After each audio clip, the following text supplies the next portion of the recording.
उसने अपनी तैयारी की। मैंने बहुत छोटी सी तैयारी की, मैं आपको केवल 5 चौपाइयां या दोहे यहाँ बोल के बताता हूँ अपने समझ से, अपने अनुभव से, और मैंने वो क्यों बोला है कि मैं आपको उसका कारण दिया। 2 चीजें।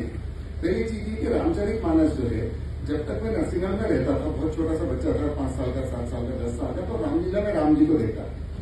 फिर जब मैं थोड़ा बड़ा हुआ तो मैंने रामायण सीरियल में टेलीविजन पर राम जी को देखा। फिर जब मैं मंदिरों में जाता था तो हमारे राघव जी का मंदिर था, राम जी का मंदिर था, तो मैं भगवान राम की तरह उनको देखता था। तो वो मुझे भगवान राम के रूप में हमेशा दिखाई देते। भगवान राम के रूप में जब वो मुझे दिखाई देते तो मैं उन्हें बहुत बड़ा आदमी मानता था। लेकिन एक बार मैं इनकम टैक्स ऑफिस में गया, तो वहां एक हमारे तिवारी जी करके इनकम टैक्स ऑफिसर थे। उनसे कुछ वार्तालाप जो जिस केस के लिए मैं गया था उसके लिए हुई।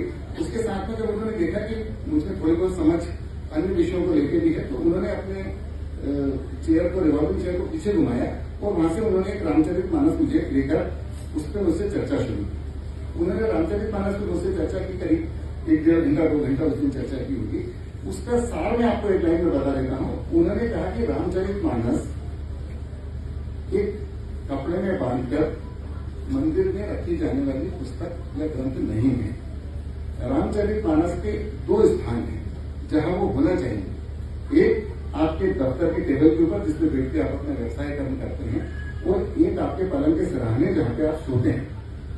ये 2 स्थान उन्होंने रामचरितमानस के बताए, और उन्होंने कहा कि आज से आप इसको ग्रंथ मानना या इसको एक महान धार्मिक पुस्तक मानना बंद कर दीजिए, और इसको आप एक लाइफ की गाइडलाइन मानना शुरू कर दीजिए। एक जीवन शैली को आप कैसे सीख सकते हैं, वो आप रामचरितमानस से सीख सकते हैं। ऐसे करके उन्होंने आज से लगभग 10 साल पहले मुझे ये रामचरितमानस का टुकड़ा भेंट किया। मैंने वाकई उनकी बात मानी। मेरे घर और दफ्तर दोनों जगह पे आप रामचरितमानस को उसी स्थान पे पाएंगे।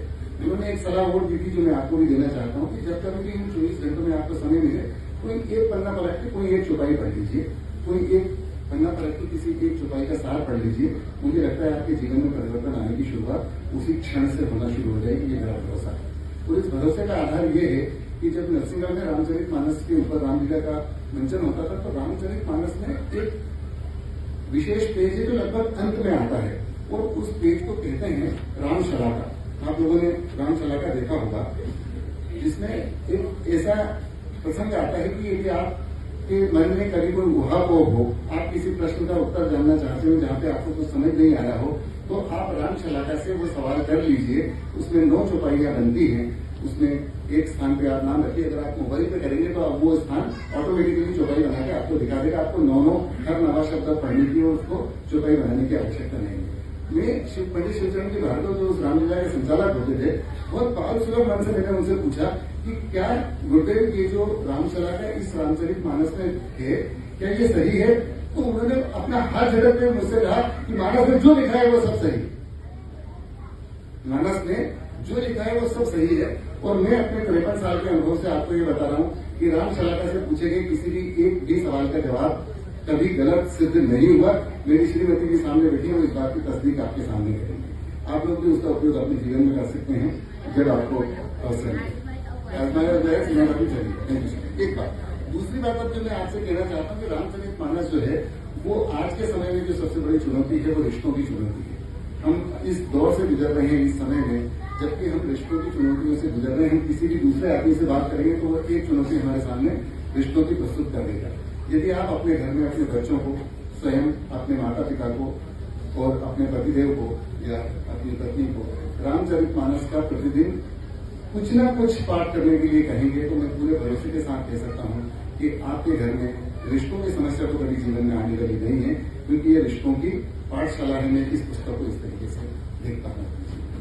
अब बात आई, जो चूंकि समय कम है इसलिए मुझे 5 बातें आपसे करनी है। वो इस पीढ़ी से करनी है और उस पीढ़ी से करनी है जो कि अब इस सामाजिक संगठन का उत्तरदायित्व अपने मजबूत कंधों पर लेकर चल रही है। कौन कौन सी बातें हैं उसमें मैं पहली बात आपको बोलता हूं। तुलसी मीठे वचन थे सुख उपजत चहुकोर। वसीकरण एक मंत्र है, परिहर वचन कठोर। हमें कठोर वचन से बचना चाहिए और मधुर वचन बोलना चाहिए। ये पहला सूत्र है। यदि आप सामाजिक जीवन में, पारिवारिक जीवन में अपना काम करना चाहते हैं तो आपको सबसे पहले मिठास से लोगों से बात करनी होगी, आपके मन में प्रेम का भाव जागृत करना। दूसरी बात, मुखिया मुखुसो चाहिए, खान पान कहूँगे, हम मुख से जब भोजन करते हैं तो हमारे पास में मुख कितने हैं? एक। तो हम भोजन करने के लिए हमारे शरीर के कितने अंगों का प्रयोग करते हैं? एक का प्रयोग करते हैं। लेकिन जब वो भोजन हमारे पेट के अंदर जाता है तो वो हमारे शरीर के सभी अंगों का समानता से पोषण करता है।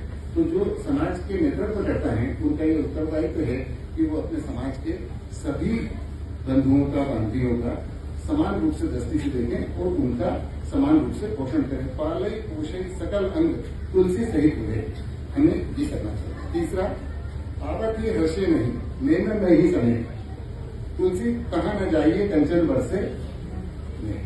यदि आपका कहीं सम्मान नहीं हो, जहां आपको ठीक से नहीं बुलाया जाता हो, कृपया वहां जाने का प्रयास मत करिए। यदि आप वहां जाएंगे तो आप वहां पर किसी न किसी वाद विवाद का केंद्र बनेंगे। तो आप कोशिश करिए कि जहां आपकी आवश्यकता हो, जहां आपको मान सम्मान से, प्रेम और स्नेह से बुलाया जाता है, आप वहां जाइए। जहां नहीं बुलाया जा रहा है, कृपया मेरी तरह से प्रेम से 6-6 साल बैठने का प्रयास कर लीजिए।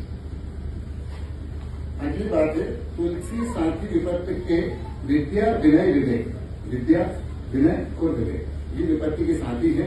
साहस सुप्रति सुसत्य व्रत राम भरोसे थे। तुलसीदास जी कहते हैं किसी विपत्ति यानी जीवन की किसी भी बड़े परेशानी के समय उस व्यक्ति को 7 गुण बचाते हैं। कौन से हैं वो 7 गुण?